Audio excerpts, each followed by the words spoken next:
A major bridge in Christchurch has been lifted to make way for the earthquake repairs to the foundations underneath. The industry is watching, and the innovative engineering system being used is likely to be replicated in other countries. Juliet Speedy reports. This new Brighton bridge was badly damaged in the Christchurch earthquakes.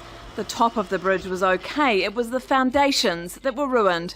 So Fulton Hogan and Skirt needed to find a way to lift the top of the bridge so they could fix it. It's a very complex job, and there's a lot of variables. A computerised hydraulic lifting system controls the lift, and last night the team successfully pulled the 1,600-tonne weight of the bridge up by around 150 mils.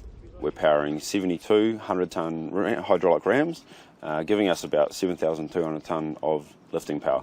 That means this whole bridge has been lifted, allowing these large concrete foundations to now be completely moved and replaced before it's lowered back down.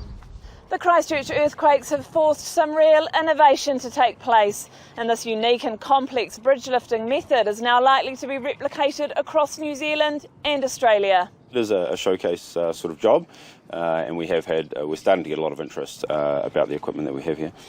The equipment used for this bridge alone is worth around $1 million, and so far has proved highly successful.